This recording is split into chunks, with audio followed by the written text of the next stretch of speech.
ਅੱਜ ਇਹ 11ਵੇਂ ਮਹੀਨੇ ਦੀ ਲਾਸਟ ਤਰੀਕ ਰਿਟਾਇਰਮੈਂਟ ਰਹਿੰਦੀ ਹੈ ਤੇ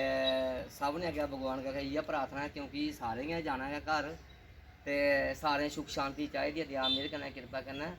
तो जेह्ड़ी भी साढ़ी तरफों हेल्प हो तो वो करगे जरूर ऐसी गल नहीं है संजोग कन्नै क्योंकि बाद च भी कोई भी परेशानी पवै तो अस जरूर हाजर इंदे कन्नै शामल ऐसी गल कोई नहीं है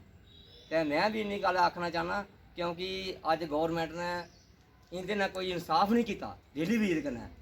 क्योंकि इन्हें भी कम से कम भी 30 35 का सर्विस करते हुए अज पेंशन जा रहे हैं अज गौर तरफों ना कोई डिपार्टमेंट की तरफों कोई इन्हें कोई मिलया तो ना गौरमेंट ने कोई दिता LG बड़ा करा दा कुछ तो लेकिन वह फायदा कोई नहीं है हूँ इसलै घर जा रहे हैं तो केह् लिए जाङन अपने बाल बच्चे केह् दस्सगन इस चीज़ की मैं भी करना भाई क्योंकि मेरे भी अथरू चढ़ा ना इसलै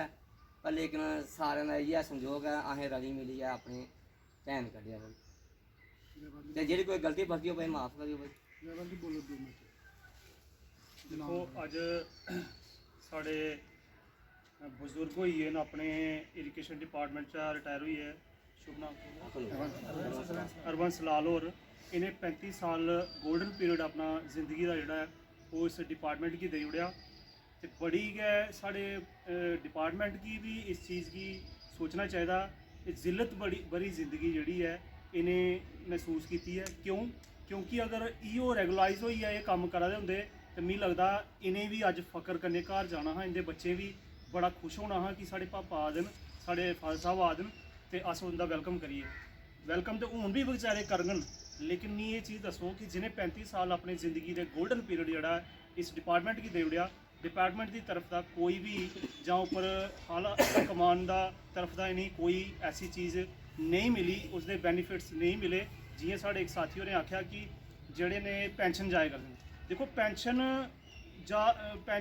अगर इनकी रेगुलाइज नहीं होए तो पेंशन इन्हें कि'यां जाना इन्हें पेंशन वाली कोई गल नहीं अगर पेंशन वाली गल होंदी अगर रेगुलाइज होए होंदे तो फिर पेंशन जाते तो पेंशन इन्हें कोई किसी किस्म के जोड़े बेनीफिट्स इन्हें नहीं मिले तो किन्नी निराशा भरी मतलब जिल्लत भरी वो लिए जा दे न ते अज मी लगता है कि सारे डेली बेजर इस चीज़ की मद्देनज़र रखते हुए कि भाई अगर इस किस्म की सिचुएशन में सारे घर जाङन तो केह् लिया फिर इस डिपार्टमेंट कोला ते लिहाजा अस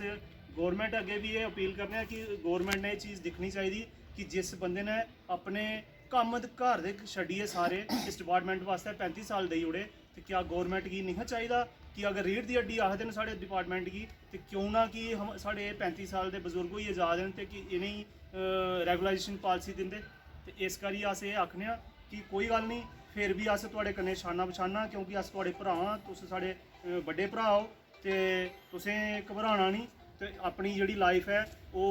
अच्छी तरह बितानी कोई टेंशन फ्री होइए बितानी लेकिन अस गौरमेंट कन्नै लड़ाई लड़ा करने अगर कोई ना कोई ਇਹਦਾ रिजल्ट आंदा है ਉਹਦਾ बेनीफिट ਤੁਹਾਨੂੰ ਜ਼ਰੂਰ ਮਿਲੇਗਾ ਇਹ ਅਸ ਇਸ ਆਸ਼ਾ ਕਰਨੇ ਤੁਹਾਡੇ ਕਨੇ ਤੁਸੀਂ ਆਸ਼ਵਾਸਨ ਦਿੰਨੇ ਆ ਤੇ ਬਹੁਤ ਬਹੁਤ ਮੁਬਾਰਕਾਂ ਅੱਜ ਇਸ ਬਰੇ ਦਿਹਾੜੇ पर बहुत बहुत शुक्रिया। Jammu Kashmir all daily visa जिस तरह से दिन प्रतिदिन जब रिटायर होते हैं 20 25 30 साल की अपनी सेवाएं देके चाहे वह किसी भी डिपार्टमेंट में हो डेली वीज़र तो उसको खाली हाथ ही वापस जाना पड़ता है चाहे जब जवानी के वो जो अपने महत्वपूर्ण समय होता है वह उसने जो सेवाओं में अपने उस डिपार्टमेंट को दे दिया होता है लेकिन जब बुढ़ापे में सरकार की उस डिपार्टमेंट की ज़रूरत उस शरीर को पड़ती है उस इंसान को पड़ती है उस फैमिली को पड़ती है लेकिन उस समय 60 साल की उम्र में आके वो डिपार्टमेंट वो सरकार वो एडमिनिस्ट्रेशन उससे हाथ वापस छीन लेती है क्योंकि उस समय और जवानी का वो महत्वपूर्ण समय वो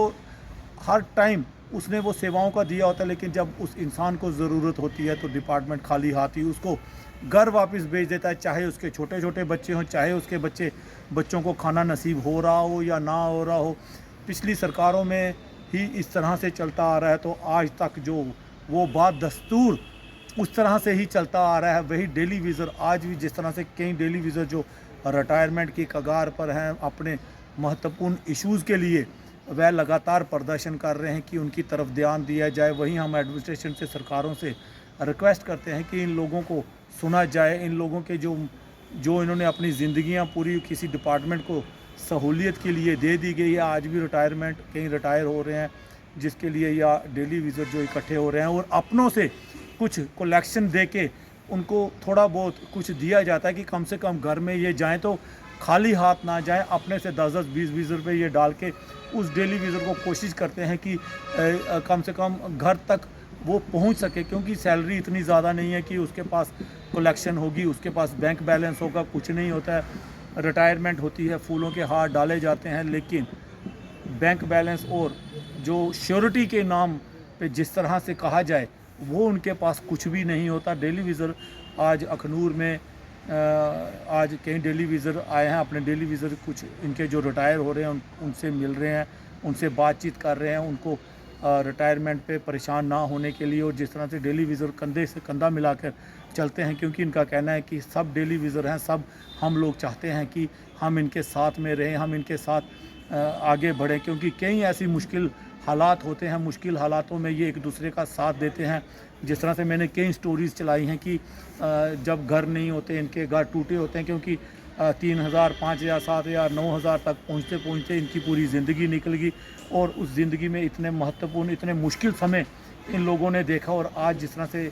घर परिवार भी इनका सफ़र करता है, परेशान होते हैं ये लोग। वहीं हम एडमिनिस्ट्रेशन के कहेंगे कि कम से कम कुछ ऐसी जो पॉलिसियाँ लागू की जाएँ कि ये लोग अगर रिटायर होते हैं तो कम से कम कुछ बेनिफिट दिया जाए, और जो हो चुके हैं बुज़ुर्ग हो रहे हैं 60 62 65 साल में,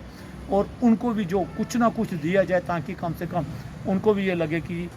ये इन लोगों ने किसी डिपार्टमेंट को अपना समय दिया है, किसी डिपार्टमेंट के लिए सेवाएं दी है। कमेंट राय और शेयर जरूर कीजिएगा। शुक्रिया।